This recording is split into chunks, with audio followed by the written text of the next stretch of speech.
Owen, thank you so much for joining us on the Hurt Healing Thank you podcast. for having me. I am very excited to On your discuss beautiful orange sofa, on my which beautiful I'm a little orange- bit obsessed by. Well, it's a joy to have you sitting on it with me. So, Owen, in your new book, Addicted to Anxiety, which I have to say I recommend to every listener, it's a must read, and I really hope it becomes a international bestseller because it's so powerful. Will you just start off by defining what anxiety is and the difference between anxiety and stress? So stress is a reaction to normally an external or an internal stimuli. So it could be, I've heard bad news and I've reacted.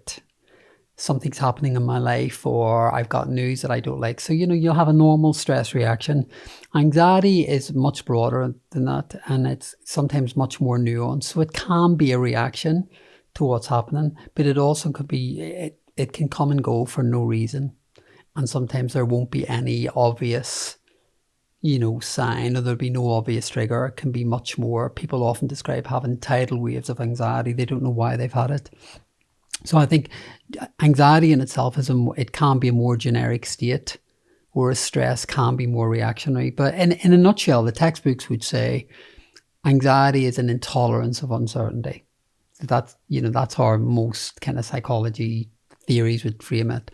So there's a big clue in the title there. So if you're intolerant, then the intolerance is going to create challenges and difficulties for you. So the more tolerant you can become, then obviously there's a huge clue in the title. It's about developing tolerance.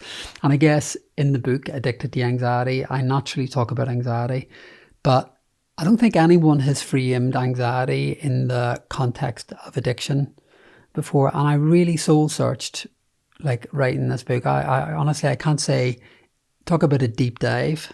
It was, I could have written a very generic anxiety book, and I could have gone a safer route, how to manage your anxiety, or I could have gone a fluffier route. But doing this work for a number of years, what I discovered was that there is an addictive component to anxiety. And by that, I mean the process of anxiety. Because if you think about it, anxiety comes with a big, big promise. So if you speak to any addict, they'll say, if you're speaking to somebody who's addicted to cocaine or any drugs or any alcohol, the addiction promises relief. It promises to numb. It promises to make you feel better. If you think about what anxiety promises, it promises to keep you safe and to stop things going wrong. So it's really, really tantalizing because it's promising the whole time. If you listen to me, if you stay alongside me, if you're willing to be guided by me, I will stop things going wrong. I will protect you. I will keep you safe. I will stop harm happening to you. Now, most people find that really hard to let go of. And the whole addiction concept happened for me was, I was working with a group in the NHS. There were 12 people, and they were all kind of varying stories and backgrounds. Some had generalized anxiety disorder, some had OCD, some had social anxiety, various bits and bobs going on in the group. But they'd all been through various treatment programs and hadn't done very well. And the psychiatrist I was working with at the time knew I had an interest in both trauma and anxiety. They're the things I've always enjoyed most in my work. And he said, will you set up this group? And we're going to do a 12, maybe 16-week program with them, and let's see how we go. Anyway, so we got this group all in, and 8 weeks in, they were doing brilliantly, really starting to make breakthroughs, real change in the energy in the group. And about 8 weeks in, I fed back to them. I said, I really noticed a big improvement. I mean, look at the difference in the room. And honestly, it was just like the room changed temperature. It just went cold. And they went quiet. No one spoke. And I said, oh, this is interesting. Me pointing out recovery and people doing well seems to have created tension in the room. And this one guy spoke up, and he had been a previous addict, and he was kind of quite bantery and, cheeky chappy type character. And he said to me, look, I'm a former addict, as you know. And he said, I thought giving up the drugs was tricky. He said, but bloody hell, giving up this anxiety, this is other level. He said, I'm hooked in the bloody thing. And everyone in the group laughed. Every single person in the group laughed. And in that moment, I got what he was saying as well. And I remember that's kind of where Addicted to Anxiety was born. And that was many years ago. And I remember thinking there's an addictive component to this that we never talk about. So when I was framing the book and thinking about how I was going to write it, I really soul searched and I thought, do people get addicted to anxious thoughts? Yes, they do. Do they get addicted to the emotions that come along with anxiety? Yes, they do. Do they get addicted to the behaviors that they engage with to try and get rid of the anxiety? Yes, they do. And even physiologically in the body, when the body's in an anxious threat state, it produces the same chemicals as the body will do when in a state of excitement. So people, even when they're anxious, will look for the state of alarm in the body. And if they haven't got it, will worry why they haven't got it. Does that make sense? Makes total sense to me. Someone said to me a couple of weeks ago, and it really made me laugh, and I got a great relationship with this client. She said, you're doing brilliantly in therapy. And she said to me, she said, a really weird thing happened the other day. I woke up and she said, I didn't have a knot in my stomach. First time in years. And she said, I sat up in the bed and I thought, where is it? Where? And she said she noticed her mind starting to look for the problem. Why am I not feeling anxious?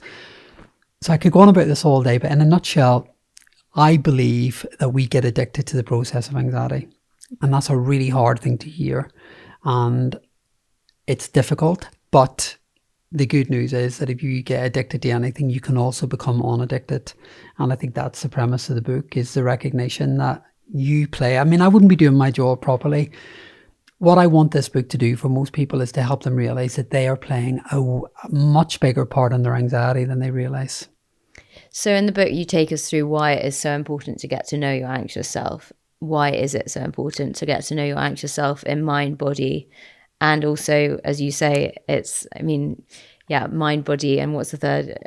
So it's mind, body, emotion. I've forgotten myself. So we're talking about the mind, we're talking about the emotions, we're talking about behaviors, I talk about energy as well. So I talk about it in different components, but the probably the easiest way I can describe it is mind, body, and emotion. Mind, body, and emotions, and then the behaviors, and then the sort of the energies, which gets a bit more woo-woo, but deliberately. For me, I believe anyone who struggles with anxiety, if we were to like strip away all the jargon and the therapeutic bullshit and all the psychobabble, most people who are anxious have got a scared individual inside them. They've got a part of them that's a frightened human being. So I often think most people just think of it almost like a little human being in you that's very scared some of the time. So getting to know that part of self is really, really important. Now, like any part of self, that scared part of self needs you to form a relationship with it. And most people in my career that I've met never form a relationship with their anxiety. And it's like, you can't treat anxiety like you would treat a kidney or a heart or a lung, because it's not that practical. It's way more nuanced. It's much more interpersonal. It's the fibre of someone's story. So for whatever reason, whether it's chemical, whether it's hereditary, whether it's trauma, whether it's childhood, whether it's family patterns, for me, it's less important. The reality is that you've got a scared little person who lives inside of you.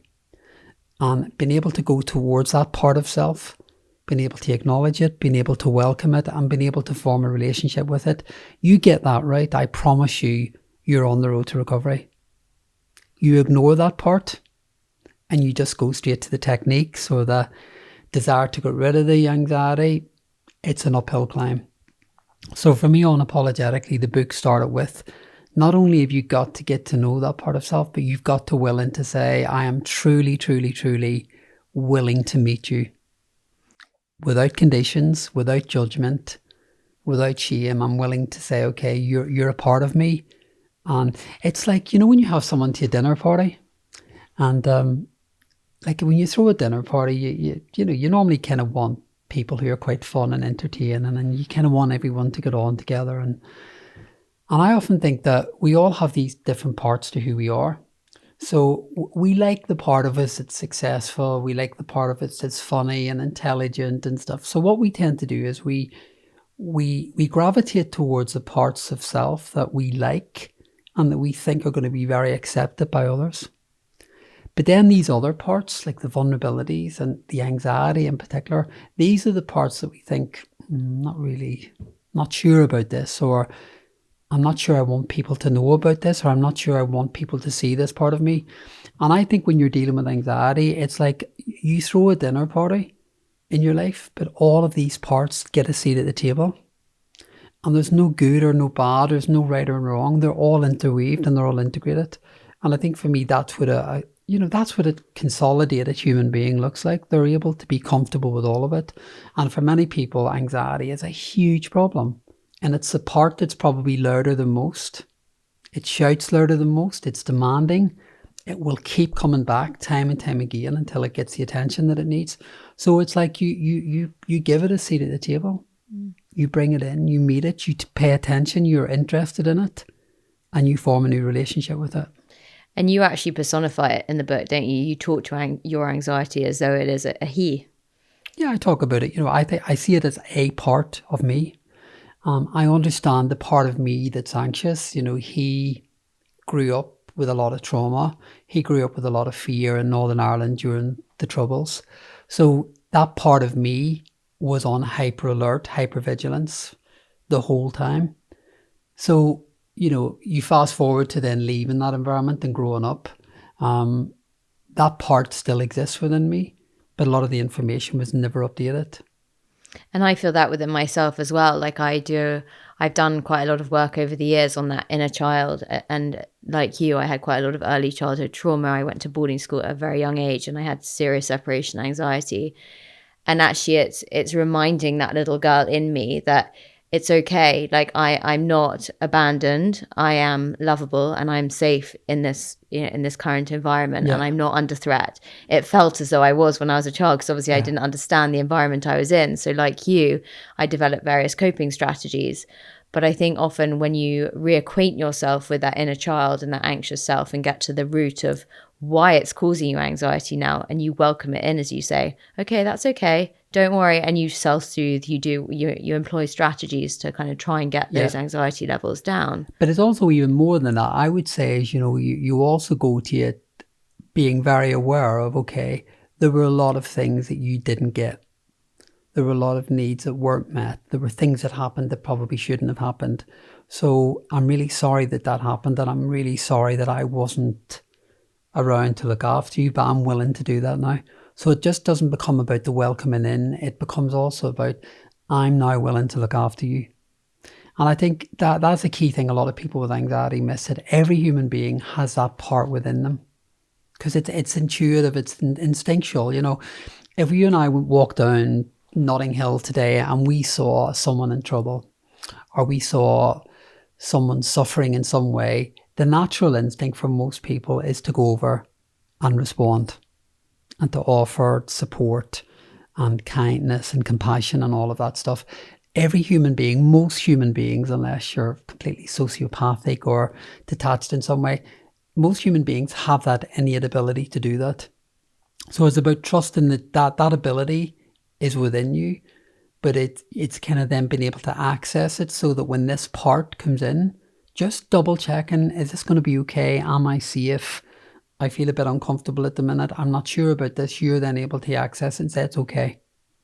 So it's kind of like you're constantly updating. And I guess the more the anxious self knows that you're present, that you're available, that you're not going to run away. I did a powerful thing with a client a couple of weeks ago, and I handed him a pillow. He was struggling with some of the concepts of anxiety, and I handed him a pillow and I said, if that was your anxious self, how are you treating it most of the time? And he said, oh, what do you mean? And I said, physically demonstrate, how you treat it. And he lifted the pillow and he started to punch it. But then he stood up and he threw the pillow on the floor and he started to stamp on it. And then he got really irritated, and then he lifted the pillow and he threw it at the other end of the room. Like literally, one end of the room to the other. And he said, I fucking hate this part of me. I wish it didn't exist. And I said, but that's a part of you that you're abandoning. And that's what we don't want to do. So it's literally, and this guy was, really down to earth, laddie type bloke. And I said, it's literally about, that's what we don't want to do. It's about literally taking this part of you and saying, okay, we don't do that anymore. And not only embracing the self and going towards it, but also, how can I now give you what you need? I think that's such an important thing that we don't talk about enough. It's not just about the acknowledgement, the acceptance. It's also about how can I now give you what you need? And how can we give Well, ourselves what we need? listen, because the anxious self will always tell you what it needs. So it might say, I need you to assure me that it's okay. Now, most people with anxiety will go externally looking for the reassurance. Through a behavior such as exercising, addictive or behaviors. calling somebody up, or reassurance. checking stuff online, or ringing a best friend and ruminating and going through all the detail again. So it's kind of almost like trusting, okay, I'm going to trust myself enough to know this is going to be okay. And I know it's going to be okay because it's always been okay. And we've always managed and we've always handled it. So I confidently know that we're going to be okay. So it's that skill of self-reassuring rather than trying to get it from other means. Or it could be that the part might say, I just need a bit of space to breathe. So you respond to that and say, it's okay, we can do that. Because often anxiety doesn't come as a single emotion. It'll bring, like I describe it, like the in-laws, it brings other emotions along as well. So it's about being willing to go to the part, and you'll never know what it's gonna. You might suddenly go to that part and say, what is it you need? And suddenly it might come up with something. You might just hear that internal voice say something that you're not expecting. Yeah, I mean, I've noticed, again, through a lot of rumination and a lot of anxiety-induced behaviors, I think many people with mental health conditions are constantly in a state of fight or flight. There's always some threat that's around the corner, which in turn ignites the anxiety. Yeah. And I think as humans, we are wired towards being anxious because that's essentially what kept us alive. Like some semblance of anxiety is what drives you on. And that's why we need cortisol in our systems to motivate us. But it's when it tips over into what we would classify as being anxiety is when it becomes at times paralyzing and detrimental for one's quality of life. Yeah. And it's really hard to talk yourself out of that when you're in that fight or flight mode. So what do you advise people to do when you're you feel just totally suffocated by it, and it's like I literally can't move because everything I do induces anxiety? Yeah.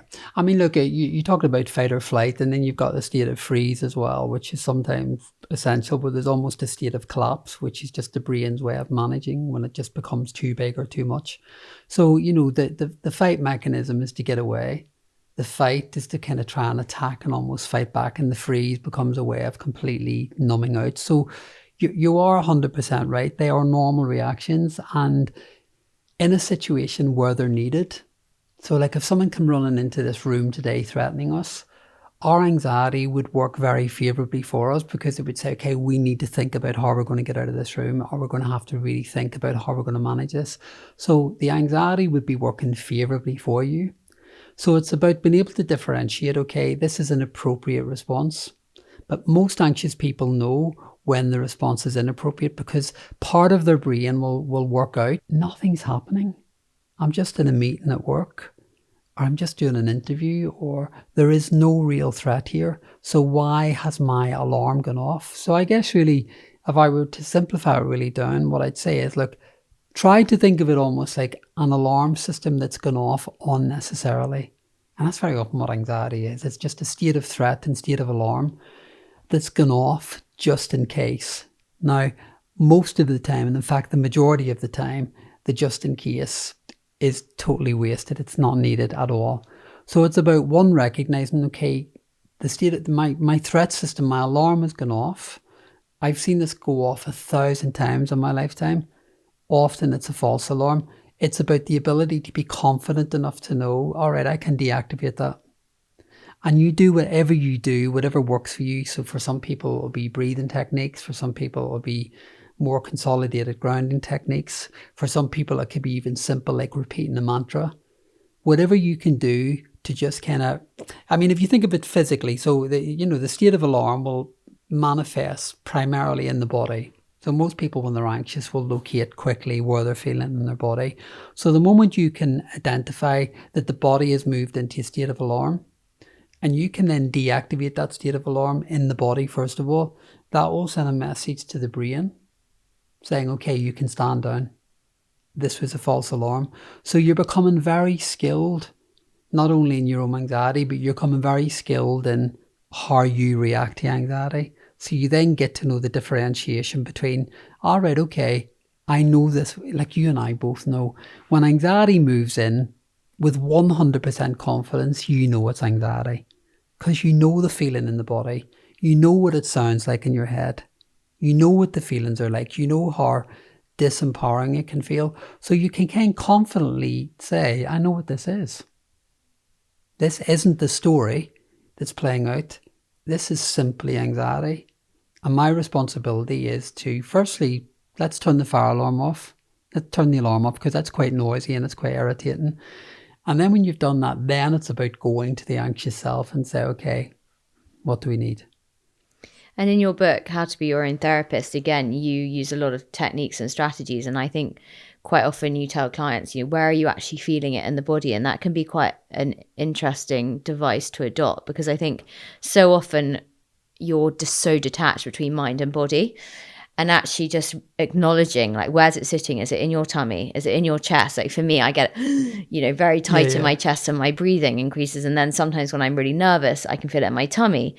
For other people, they feel it in other body parts. Why is that so powerful? Just depends on the individual. I mean, there's that brilliant expression, the body keeps a score. I mean, it'll just manifest for people in different ways.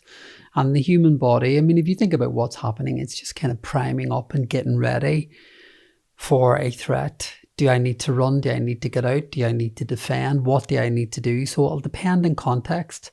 So however people react in that moment, the body will just basically gear up for doing what it needs to do or what it thinks it needs to do. So it's a false alarm most of the time. So what you're trying to do is to identify, okay, I know exactly what's happening for me in this moment. So the more space I can create around the anxiety that's been held in my body at the moment, the more I can, again, going towards that, the more I can deactivate, the more I can reduce the kind of the noise and the volume, then that's going to get you back to your baseline that's steadier. Because you got to remember, I don't want to get too scientific, but the prefrontal brain, it can be quite rational, it can be quite measured, it helps us make good decisions.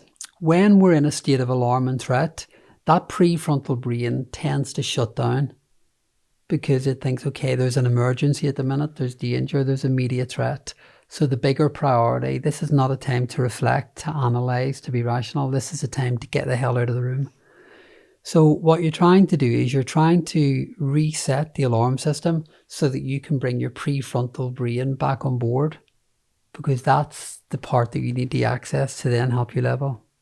So, there's a bit of technical stuff goes on, but if I were to keep it really simple, I would say recognize, deactivate, get your prefrontal brain online again, and then you then start to work with the anxious self and go towards that part of self and do the work, negotiate, listen to what it needs, accommodate that part of self, and that's where people get the breakthroughs. And over time, do you see that? I mean, do you see breakthroughs frequently? Every day. I mean, that's the hopeful part of this conversation. For anyone that's struggling, I wouldn't do my job if I didn't believe this to be true. I wouldn't have written this book if I didn't believe it to be true. It doesn't have to be as it is today. There's every possibility that you've got hooked on patterns, you've got hooked on responses, you've got addicted to how you deal with your anxiety, but you can break that. It won't feel comfortable, I'm not going to lie. I don't, pardon the French, but I don't bullshit in the book and pretend it's all going to be easy and simple. It's not going to be. But if you're willing to be curious and to be open and willing to try a different way and go the other direction, can you break through? 100%. You're not going to get rid of your anxiety. Let me be really clear about that. Anyone who promises that they've got a book or a course that rids of your anxiety forever, that's bullshit. Because actually, yeah, you'll get rid of it, but when you're dead, because you need an anxious self. It's a healthy mechanism. It's a useful part of you. So we're not aiming to get rid of anxiety in this book and Addicted to Anxiety. It's about learning to know your anxiety, learn to negotiate it, learn to work with it, and actually it becomes a part of your life that you think, okay, this is less threatening and it's less intimidating. It's a part of me that I just need to learn to negotiate with, and I need to communicate with this part very differently than I have been doing. Yeah, because I think, as you said, if you see it as a threat, and if your alarm system goes off and you go into that fight, fight or freeze mode, that in itself is re-entrenching the neural pathways, and it's a vicious perpetual cycle that just continues. If you treat your anxiety as an enemy, that's exactly what it becomes. And that's what it feels like. So it takes on that personality. You know, if it's treated as the enemy, it becomes the enemy. Whereas actually, if you're willing to say, God, I have this part. It took me a long time in my own journey to realize that. So my anxiety when I was younger was about living, you know, there were a couple of things. I won't go on about it too much. So it was growing up in a very hostile, threatening environment, particularly it was violent. It was Northern Ireland, bombs, bullets, the whole. So that was frightening. But actually, anxiety was hugely important back then because it did keep me safe, and you needed to be on guard, and you needed to be on watch, because actually that was survival.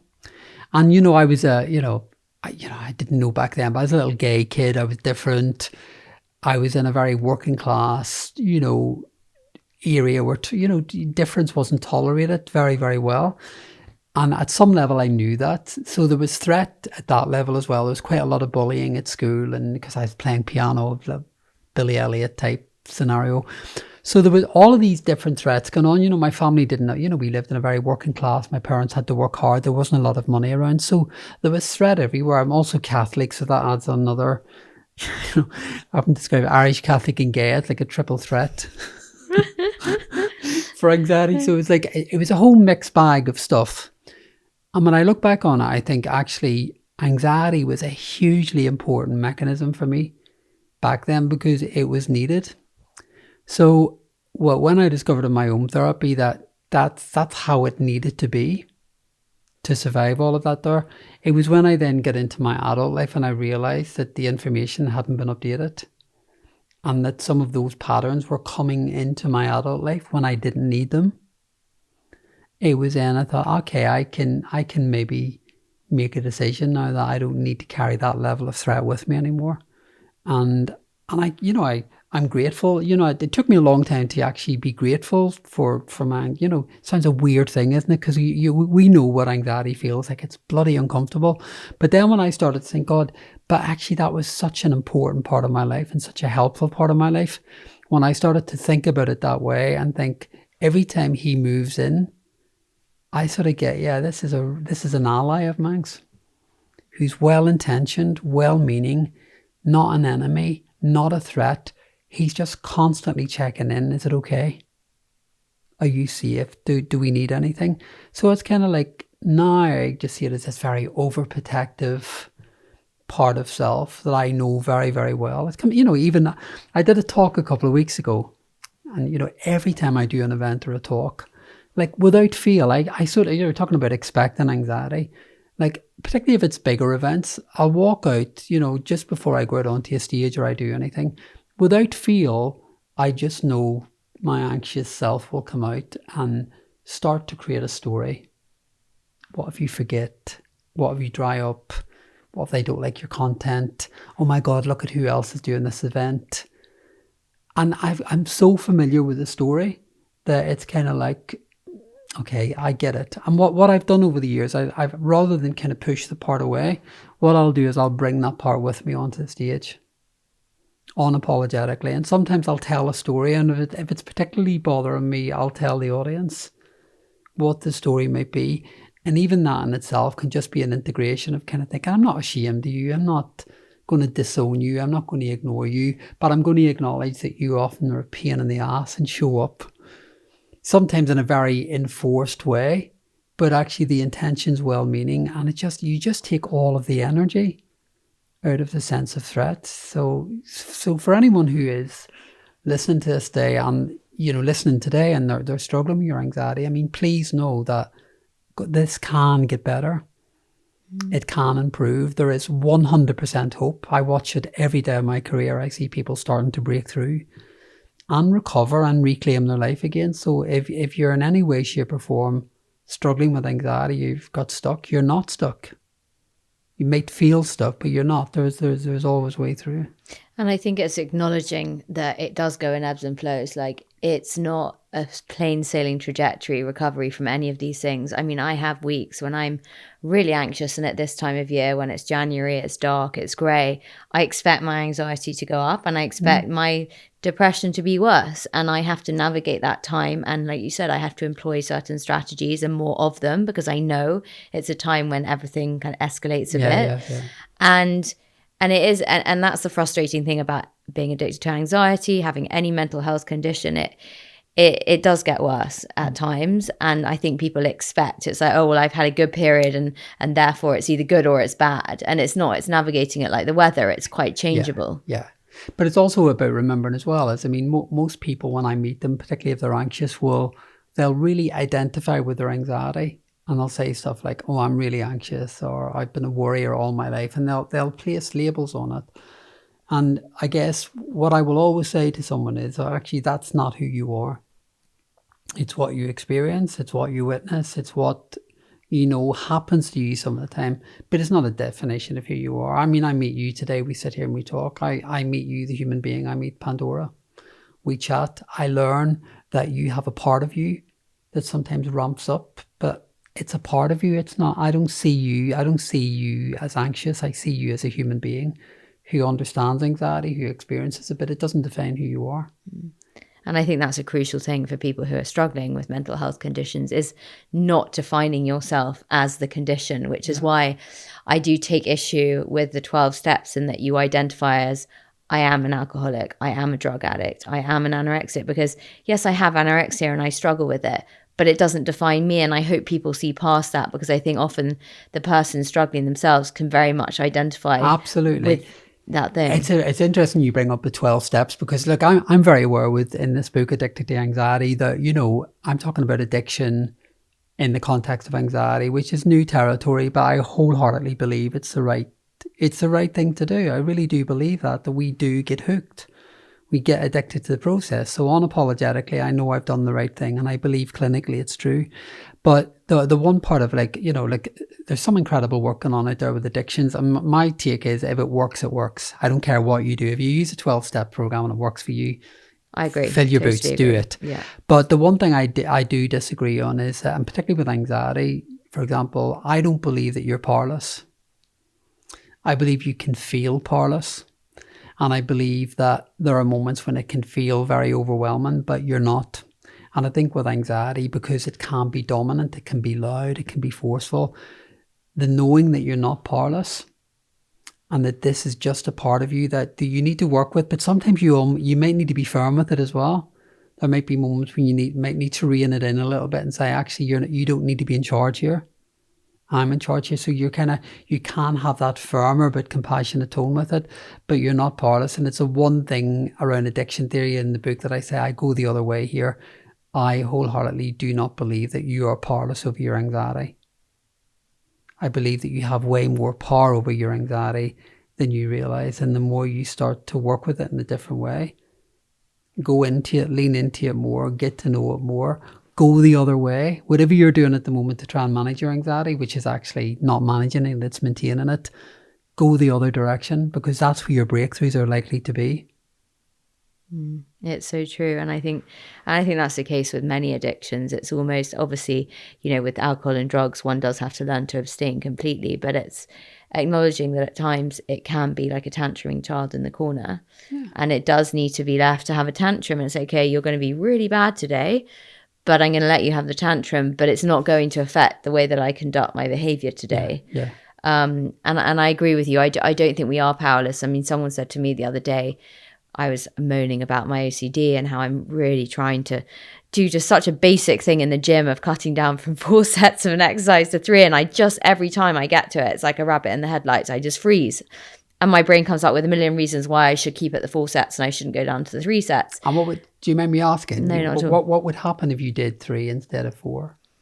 I would feel very anxious. Because my belief is, oh my God, if you don't do this, then you're going to lose motivation, your body's going to change, you're going to become a shape that you don't want to, you're never going to, be as fit as you want to be.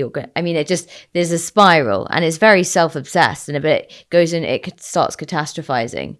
you're not going to have the strength to do the other exercises, and then tomorrow you won't want to do like half the exercises. So yeah, it just. And where does it end up? What would be the worst scenario if you were to allow it to play out to its full? If you were allowed the voice to take its full journey, where would it end up? What would be so bad about you dropping to 3 and being less motivated and doing less than you would normally do? What would be the worst thing that could happen in all of that? In my rational or irrational brain. When you allow the story to unfold, so let's say you follow the OCD brain and say, okay, I'm willing to go with you and I'm willing to listen to your story. Where would it take you? I'm going to be a couch potato and I'm going to be obese and I never will want to go to the gym ever again. Okay, and what would be so bad about that? I'll have no friends, I'll be unlovable, I'll be abandoned, my parents will reject me, and everyone in society will judge me. Okay. And how often have themes like that come up in your work or your journey or your therapy in different contexts? Never, because never. It's interesting, isn't it? So and the more I give into the OCD, the more funnily enough, the more that the OCD fears almost transpiring that I'll be unlovable, I'll be rejected, my friends won't want to see me because I get into OCD ruts and I don't have time for anything else. You know what's fascinating, isn't it? Because you're talking about the journey your OCD's taken, but I'm watching you smile and laugh at the ridiculousness of the narrative, and I don't say that disrespectfully, because it can go on a tangent. I was on a flight with a friend of mine, and he doesn't like flying at all, and he has anxiety, but there's an OCD component as well. But it's more about thoughts. It's less about rituals. It's about thoughts that come in that he thinks he shouldn't be having. And we were on a flight once, and it was bumpy and it was turbulent and stuff, and his anxiety started to rise and stuff, and the more he at one point he was just going on and on about, oh my God, that doesn't feel right, that doesn't sound right and stuff. And then so I joked with him and I said, where did you train to be a pilot? And he started laughing. He said, what do you mean? I said, you've got all this, you seem to know everything about the noises and what's happening in the wingspan and all of this thing. And he said, well, I've never trained to be a pilot. And then he probably started to laugh at the journey his kind of anxious mind was taking him into. He had suddenly, in this moment of turbulence, he was a pilot. He became the expert. And he was probably laughing. And it was a really powerful moment, actually, because he was able to laugh at the extremities to where I was going, because, you're an intelligent, emotionally insightful human being. I know that part of you knows that doing 3 sets won't make an iota of a difference, and that none of these outcomes would ever happen as a result of you doing 3 sets instead of 4. And I know part of you knows that to be a truth. Yeah, which is exactly what someone said to me, was like, you've been prescribed an exercise program by an expert, but the OCD knows 20 times more than the expert and is the world's best dietitian and, expert in exercise. And, honestly, the amount of crap that something like OCD feeds you and pretends to be the world's best expert. But in the moment today in the gym, I was in tears. So I can laugh about it now. And having, this is why it's so incredible and such, I feel very lucky to be able to have conversations like this, because when you are able to bust it and to actually speak about it and externalize the rapport that's going on in your head and that internal boxing match, yes, you can see it's totally irrational, but at the time in that situation there was this like tussle and I hated myself for giving in, and yet the anxiety was just overwhelming and the drive to do it was and this has been going on for the last 4 weeks. But if you think about it, if you think of the positive function of your anxiety, you mentioned earlier there, I hope you don't mind me getting personal with you, because I think this is such a brilliant example. So you mentioned earlier some of your separation anxiety when you were younger around boarding school. So your anxiety probably at some level doesn't want you to feel that pain of separation or loss or whatever. I know I haven't got the full story around that there. So when your OCD kicks in and it starts to create worries about putting on weight, being lonely, all of that stuff, what it's simply doing is it's saying, okay, you've had pain in the past and I'm going to try and prevent you having pain in the future. And I don't want you feeling abandoned. I don't want you feeling lonely. I don't want you feeling isolated again. So what I'm going to do is I'm going to create the most extreme stories possible, even at the gym or in more simple moments, just to try and help you out. And I guess it's your job to see that's all it's trying to do. And it's your job then to say, I get where you're going with this. We don't need to do that. And it's again, that skill of not being intimidated by the OCD or the anxious voice moving in. It's just kind of say, okay, I get why you're here. And you're very skilled at creating big stories and dramatic stories, all aimed at making sure I don't suffer and experience in pain again. And what an amazing thing for your anxious self to move in and do. That's a really supportive part of you that's thinking, I don't want you to suffer. I don't want you to be in pain. But then that part of you, that kind of wisdom within you, needs to start to work with it and say, what an incredibly loyal, faithful part of me that I've got. It means well, its intentions are good, but I don't need to listen to you. Mm. And I think that is so powerful. And I think, as you said, with your anxiety, it served me for a while. Like it did. Yeah. It kept me safe and it enabled me probably to survive. Like it really did. It got me through my teenage years and my 20s when I didn't have an understanding of what really was going on, and the emotions were overwhelming and they just felt absolutely unbearable. Yeah. And yet now, as you said, I don't need you now. Thank you. But I'm now actually at a stage where I can see what you're trying to do, but it is no longer serving me. And actually I can see how it's inhibiting my ability to progress. But I'm in that sort of limbo stage at the moment. And that's why it's so painful. It's really because hard. I've got one foot in and one foot out. About it, even when you're negotiating with the anxious brain, it's not like I don't need you. It's like, I really appreciate you being around, but if I did need you, I would ask. Because that becomes a much, much more fluid, open relationship, because what you don't want to do is you don't want to abandon the part. So you don't want to say, okay, you were helpful to me then, but I don't need you now. So what you're doing is you sense apart, okay, you were helpful to me then, but I don't abandon you and I don't run from you. And I'm really grateful that you keep an eye out for me, but I will always update you and I'll always keep you. If I need you, I'll shout.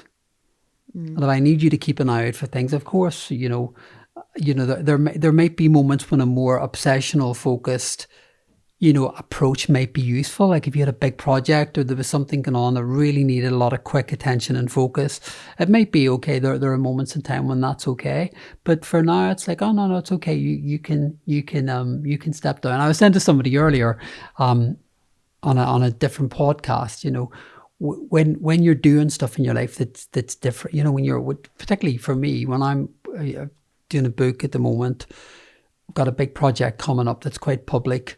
The awareness of my own threat mechanism being way higher than it normally is. It's kind of like almost steroid level higher, which I totally understand, because it's like, okay, what's that all about? Well, it's about exposure, being seen, all of that stuff, when most of my life was about staying off radar, not been seen, not been found out.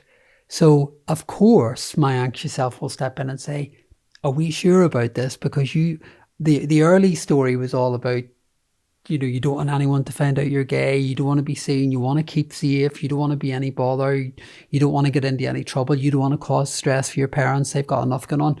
So the whole agenda was stay off radar, keep it safe, keep it predictable, don't do anything that rocks the boat. That was the entire story. So of course, when I move into a chapter in my life where it's all of these different things happening, that part will come in and say, oh my God, are we sure this is a different direction? So I'm so used to it coming in. I say, oh, I get this. So I'm very aware of the ramped up stuff, but I've got much more of this is going to sound really weird. You can kind of almost develop much more of a banter, playfulness with it. The other day you were saying you cried at the gym. And it makes me sad to hear that your OCD intimidated you that way, where it would actually make you cry and make you feel fearful. But I believe you can probably get to a point where you can almost smile at it and say, oh God, here we go. I know it makes me cry when I feel like I'm in its tentacles and I know that I'm giving into it. Okay. And I know that I'm a victim. But you're not in its tentacles and you're not a victim. You're potentially addicted to some of the processes of anxiety, like the majority of people who have anxiety, and the majority of people listening to this podcast today, who I know will get what you're saying and get what I'm saying and get what the book's saying. But you're not a victim and you're not powerless. You're not. You're learning that actually this way doesn't serve me anymore and this doesn't work for me anymore. So actually your discomfort around this is really good and it's really healthy, because it's like, no, I can do something with it, and I choose not to live this way. And for me, that's the hopefulness. Actually, it's a great place to be, even though it's an uncomfortable place to be, because that's the way through. It is that limbo stage of knowing what you're doing is not working, and knowing that there is a hope if you step away from it, but not quite being able to take that leap. And that is just so eternally frustrating. Yep. Well, limbo is a brilliant expression, because with anxiety, if you do what you've always done, then you're going to get what you've always got. So there's a big clue in that about it. You know, so much of this is about being brave. It's about becoming unaddicted to the thoughts, the emotions, the behaviors, the areas in which you get stuck, and really taking power and ownership for the fact, okay, I want things to be different. Things can be different, but wanting them to be different is part of the story, but actually making the effort, showing up, taking responsibility, you know, there's where the real breakthroughs happen, and they do happen because I see them happen every day. Owen, you've been an absolute star, and I could go on talking to you for hours, but I know your time is precious. And yes, thank you so much for coming today. No, thank you for having me. It's been great. And thank you for your honesty and talking to me about your stuff, because it really brings the conversation alive. Not at all. Thank you.